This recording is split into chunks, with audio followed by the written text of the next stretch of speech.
बिस्मिल्लाहिर्रहमानिर्रहीम। हम कंटिन्यू कर रहे हैं अपनी lecture series on the subject of principles of management by Stephen P Robbins. आज के लेक्चर में हम स्टार्ट करेंगे chapter number 3 that is related with managing the external environment and organisational culture. So understand करने की कोशिश करते हैं कि एनवायरनमेंट क्या है, इसमें डिफरेंट व्यूज़ क्या नज़र आते हैं, और देन नेक्स्ट लेक्चर्स में हम ऑर्गेनाइजेशनल कल्चर के डिफरेंट एस्पेक्ट्स को भी देखने की कोशिश करेंगे। सो स्टार्टिंग इट ऑल, हमारे पास दो व्यूज़ नज़र आते हैं, एक इसको मैनेजरियल व्यूज़ भी कहा जाता है, और इन व्यूज़ को हम दो हिस्सों में डिवाइड करते हैं। पहला जो एक हिस्सा है वो इसको हम कहते हैं ओमनीपोटेंट व्यू ऑफ मैनेजमेंट, और दूसरा क्या है, that is the symbolic view of management. अगर हम मैनेजर की बात करें तो हमने पहले भी डिफाइन किया था कि manager is a person who gets the job done through and with people. So एक इंडिविजुअल रिस्पॉन्सिबल होता है अपने काम का भी और दूसरों के काम का भी। सो यहाँ पर आपको कई क्रिटिसिज्म भी नज़र आते हैं कि अगर सक्सेस है तो वो किसकी वजह से है, अगर फेलियर है तो वो किसकी वजह से है। So who is responsible, manager, और there are some other factors जो कि किसी भी मैनेजर के अपने हाथ में नहीं होते। सो इन दोनों व्यूज़ को हम डिस्कस करते हैं ओमनीपोटेंट और सिंबॉलिक व्यू के नाम से। सबसे पहले बात कर रहे हैं जी ओमनीपोटेंट व्यू ऑफ मैनेजमेंट। ये कहता है कि managers are directly responsible for the organisational success और फेलियर। यानी ये दो चीजें आ गई, अगर आपकी सक्सेस आ रही है या vice versa, that is failure, तो कौन रिस्पॉन्सिबल है? हमने एक बंदे को कह दिया, that is named as manager. तो यहां पे हमारे पास क्या नजर आया कि manager is responsible for the success and failure. और इसके अलावा कई फैक्टर्स ऐसे होते हैं जो कि मैनेजर के अपने कंट्रोल में नहीं होते। जैसे जस्ट एक एग्जांपल लेते हैं, क्या इकोनॉमी जिसमें एक ऑर्गेनाइजेशन काम कर रही है वो एक इंडिविजुअल के हाथ में है? दूसरे एक और फैक्टर को ले लेते हैं, लॉ रूल्स एंड रेगुलेशंस, इसमें चेंजेस आती हैं, क्या ये मैनेजर के हाथ में है? सो एट टाइम्स सक्सेस और failure might be dependent upon some factors which are beyond the control of a manager. तो वहां पर आपको ये ओमनीपोटेंट व्यू एक क्वेश्चनेबल स्टेटमेंट लगता है कि for the success and failure of any organisation only manager is the one who is responsible. दूसरा व्यू हमें कहता है that is symbolic view of management, और सिंबॉलिक व्यू ऑफ मैनेजमेंट ये स्टेट करता है कि एक ऑर्गेनाइजेशन की सक्सेस और failure is due to external focus outside managers control. यानी किसी भी फर्म के सक्सेस या फेलियर में जो बुनियादी हाथ है वो किसका है? वो एक्सटर्नल एनवायरमेंटल फोर्सेस का आपको नजर आता है। सो ये दो कंट्रास्टिंग व्यूज आपको नजर आते हैं, इसको थोड़ा सा लेकर चलते हैं। ये व्यू कि managers as omnipotent is consistent with the stereotypical picture of the take charge business executive who overcomes any obstacle in seeing that the organization achieve its goals. So यहाँ पर किसके हाथ में सारी चीजें नहीं, मैनेजर के हाथ में। और ये view is limited to the organizations। आपको बहुत हद तक ये डिफरेंट ऑर्गेनाइजेशंस के व्यूज में नजर आता है। सो यहाँ पर आपको जैसे कुछ चीजें एग्जाम्पल के तौर के ऊपर हम लेते हैं कि ये चीजें किस तरह से आपको एक्सप्लेन होती हुई नजर आती हैं। जैसे फॉर इंस्टेंस टर्नओवर को हम ले लेते हैं। Turnover among colleagues in professional, जैसे स्पोर्ट्स कोचेज आपको नजर आ रहे हैं, ये भी मैनेजर्स कहलाते हैं, टीम मैनेजर्स हैं बेसिकली। और coaches who lose more games than they win are usually fired and replaced by new coaches. अब इसमें एक सवाल हमारे लिए बनता है कि क्या हम एक्सपेक्ट कर रहे हैं? अब जब हमने एक कोच को रखा और उसने इतनी ज़्यादा विन्स नहीं दी, उसको हमने चेंज कर दिया, तो हम उसको चेंज इसलिए कर रहे हैं कि उसकी परफॉर्मेंस इतनी अच्छी नहीं थी। सो यहाँ पर हमने किसको रिस्पॉन्सिबल ठहराया? एक मैनेजर को रिस्पॉन्सिबल ठहराया success and failure of the team. और कंट्रास्टिंग व्यू में सिंबॉलिक व्यू जब आपको नजर आता है, तो सिंबॉलिक व्यू स्टेट करता है कि managers ability to affect performance outcomes is influenced and constrained by external factors. यानी एक इंडिविजुअल की ये एबिलिटी कि वो सक्सेस को क्रिएट कर सकता है, उसके ऊपर सर्टेन कंस्ट्रेंट्स आ जाती हैं जो कि एनवायरमेंटल फैक्टर्स की। इस व्यू के मुताबिक अनरीजनेबल नजर आता है to expect managers to significantly affect the organisation's performance. Instead, performance is influenced by factors over which managers have little control, such as जैसे हमने पहले भी बात की, इकोनॉमी है, कस्टमर्स है, गवर्नमेंटल पॉलिसीज है, कंपेटिटर्स एक्शंस हैं, इंडस्ट्री की कंडीशंस हैं, and decisions made by the previous manager. इस व्यू को हमने क्या कहा, एक सिंबॉलिक व्यू कहा, because it is based on the belief that managers symbolise control and influence, लेकिन इन रियलिटी जो एक्सटर्नल फैक्टर्स हैं वो इसमें रिस्पॉन्सिबल नजर आते हैं. सो यहाँ पर आपको एक पिक्टोरियल डायग्राम नजर आ रही है which shows exhibit 3.1 constraints on managerial directions.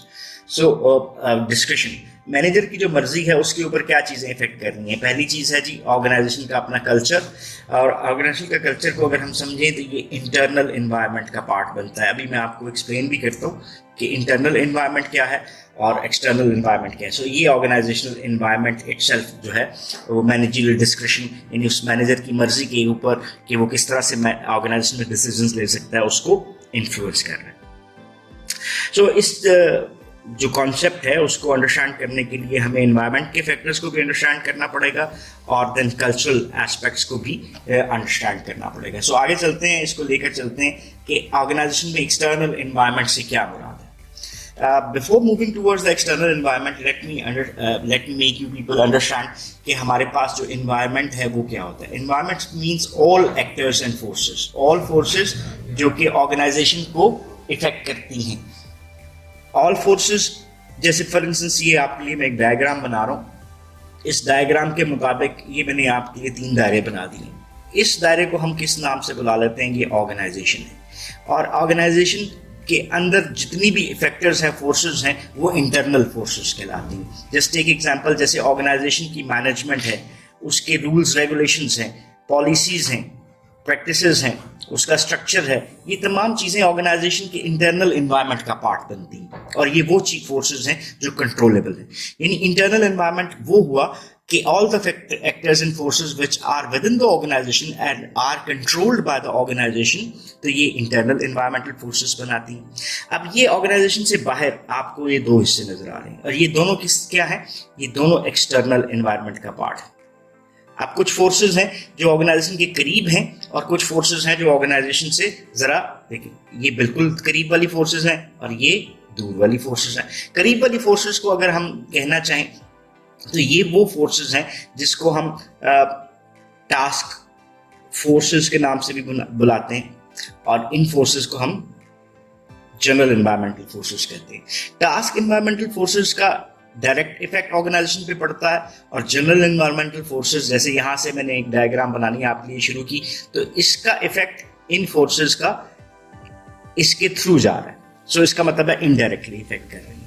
सो अभी हम जितनी भी फोर्सेस को देखते हैं उसको हमने कैटेगराइज कर लिया 2 हिस्सों में, टास्क एनवायरमेंटल फोर्सेस और जनरल एनवायरमेंटल फोर्सेस.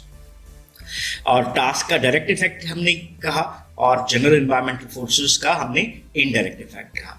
हमने इस लेक्चर में जो बेसिकली है वो जनरल एनवायरमेंटल फोर्सेस को देखना है, लेकिन आपके लिए ये क्लियर करना बहुत जरूरी है कि टास्क फोर्सेस क्या होती हैं, वो जो डायरेक्ट इफेक्ट करती हैं. लाइक हमारे कंपेटिटर्स, हमारे सप्लायर्स, हमारे कस्टमर्स, और इसके अलावा कोई भी इंटरमीडिएरीज, ठीक है, और पब्लिक.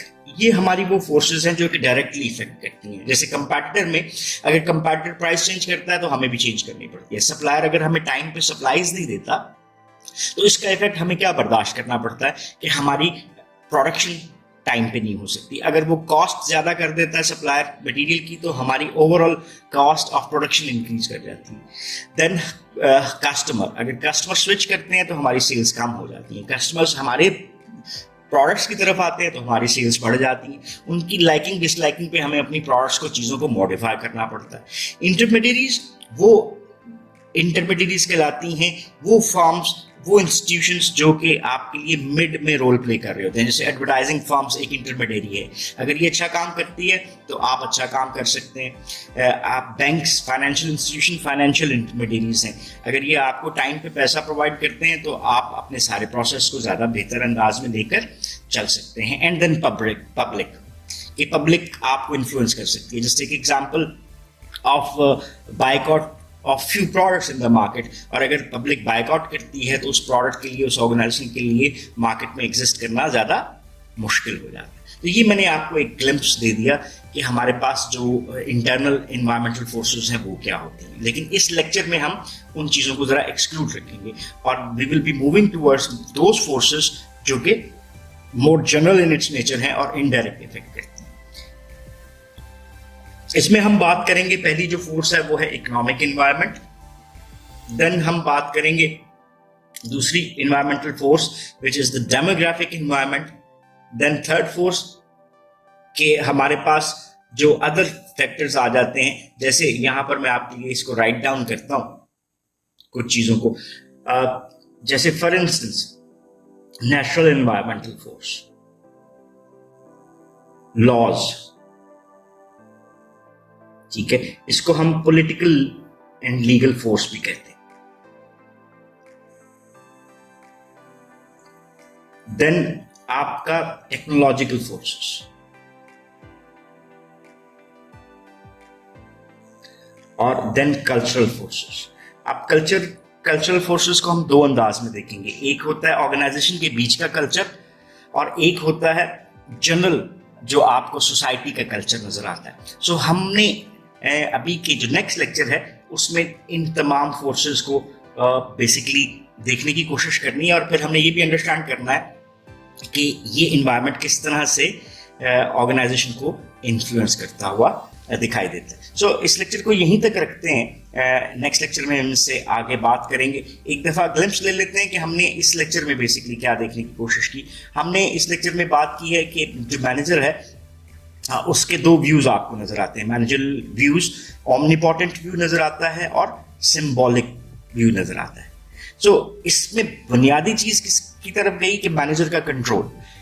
एक व्यू ओमनीपोटेंट, यानी ओमनीपोटेंट का लफ्जी मतलब होता है वाहिद, यानी एक ही बंदा है जो रिस्पॉन्सिबल है ऑर्गेनाइजेशन की सक्सेस का या फेलियर का, और वो कौन है, वो मैनेजर है। He is responsible for the success and failure of the organisation. So क्या ऐसे होता है, there are some factors which are beyond the control, तो यहाँ पर आपको दूसरा व्यू नजर आता है which is symbolic view of management, कि ये व्यू कहता है कि ऑर्गेनाइजेशन की सक्सेस और फेलियर जो है वो ड्यू टू एक्सटर्नल फैक्टर्स और फोर्सेस होता है, और मैनेजर जो है एक ओवरऑल एक ऐसा कहना चाहिए कि जनरल कंट्रोल रखता है जो कि एग्जिस्टेंट उतना नहीं होता और उस पर एक्सटर्नल फोर्सेस इफेक्ट कर रही होती है। सो ये दोनों व्यूज आपको प्रोज एंड कॉन्स के साथ नजर आते हैं। देन हमने देखा कि कंस्ट्रेंट्स जो मैनेजरियल डिस्क्रिशन, यानी मैनेजर की जो मर्जी है उसके ऊपर जो कंस्ट्रेंट है वो ऑर्गेनाइजेशनल इन्वायरमेंट की होती है और कल्चर की होती है, और इस कंस्ट्रेंट के हवाले से हमने किसको देखना है, सबसे पहले external environmental forces, internal environmental forces. हमने क्या किया कि सबसे पहले इन्वायरमेंट को डिफाइन किया कि all the actors and forces which are having an impact upon the organisation, वो इन्वायरमेंटल फोर्सेस कहलाती हैं। इसको हमने दो हिस्सों में डिवाइड कर दिया, इंटरनल इन्वायरमेंटल फोर्सेस और एक्सटर्नल। इंटरनल इन्वायरमेंटल फोर्सेस वो होती हैं जो ऑर्गेनाइजेशन के कंट्रोल में होती हैं, और एक्सटर्नल वो होती हैं जो ऑर्गेनाइजेशन के कंट्रोल में नहीं होती। और एक्सटर्नल इन्वायरमेंटल फोर्सेस को हमने दो हिस्सों में डिवाइड कर दिया, जिसको हमने टास्क या फोर्सेस और दूसरे को हमने जनरल फोर्सेस का। और हमारे लेक्चर की बाकी कंसंट्रेशन जो है वो जनरल फोर्सेस पे होगी, जिसमें economic environment, political and legal, demographic, economic, social, cultural, technological और ग्लोबल इन्वायरमेंट। सो ये वो फैक्टर्स हैं जो कि ऑर्गेनाइजेशन को इफेक्ट करते हैं। मैंने आपके लिए यहाँ पे ये राइट डाउन भी किए। सो इनको हम नेक्स्ट लेक्चर में डिटेल में देखते हैं। Till then if you still have any question regarding this lecture, so you can ask in the comment section and we would definitely love to answer those. So once again, thanking you for watching this lecture. Have a nice time. Allah Hafiz.